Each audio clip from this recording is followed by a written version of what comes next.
Hi, my name's Chris, and today we are going to draw a perpendicular line.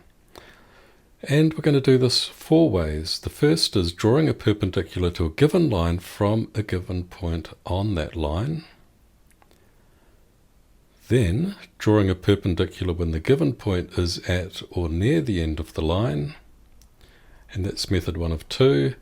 And the same thing again, but a slightly different method. And last of all, drawing a perpendicular to a line from a given point that is not on the line. So, what do I mean by given line? Well, basically it's the line we start with, and we are drawing a line that is 90 degrees or perpendicular to the given line. So, starting off, drawing a perpendicular to a given line from a given point on the line. So we will establish line AB. And from the center of that line, we will draw an arc that is not quite the full radius from C to B, but pretty close. We'll draw an arc and we will label the 2 points 1 and 2. So from point 2, we will scribe a new arc, widen our radius to do that, so that we can scribe an arc above the initial arc that we drew. And from point 1, same radius, and that will help us establish the intersection point above. And now we can connect point C to point D, and we have our perpendicular line, which obviously is 90 degrees.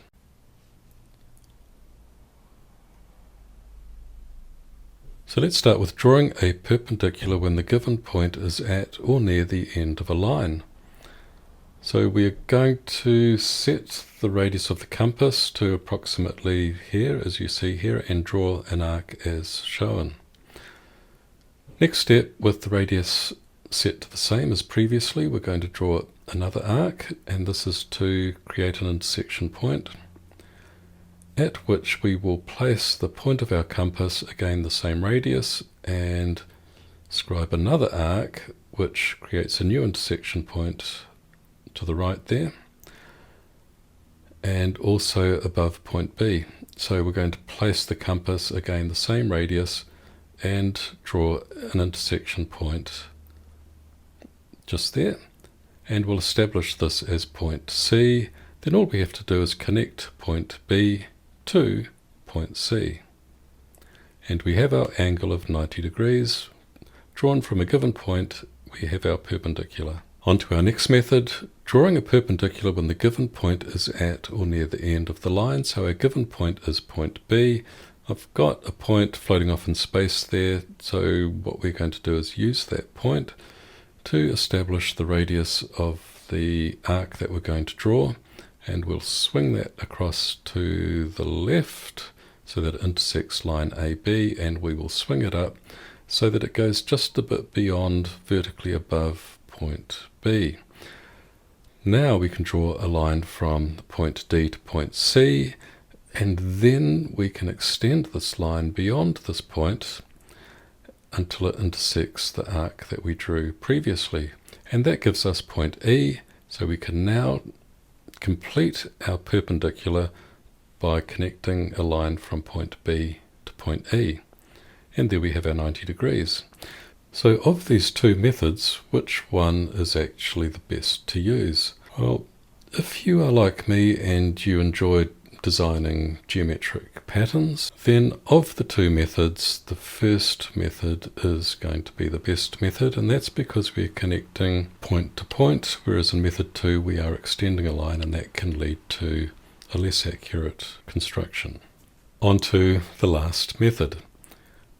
Drawing a perpendicular to a line from a given point that is not on the line. In this case it's point C, it's just floating above there in space, and what we want to do is draw an arc, so we'll just set an arbitrary distance.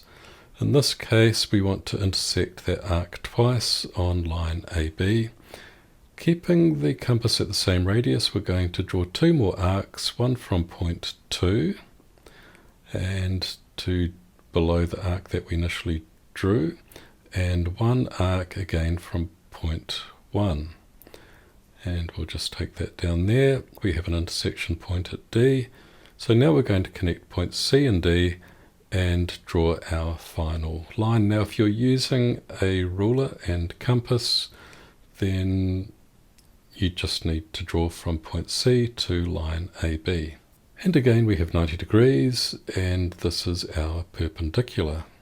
Well, we have reached the end. We have learnt to draw a perpendicular line to a given line from a given point on that line. We've learnt two methods of drawing a perpendicular when the given point is at or near the end of the line, and also we've learnt to draw a perpendicular to a line from a given point that is not on the line. So if you found this video useful, please like and subscribe, because if you subscribe, that tells me that you would like to see more videos. Thanks. Bye.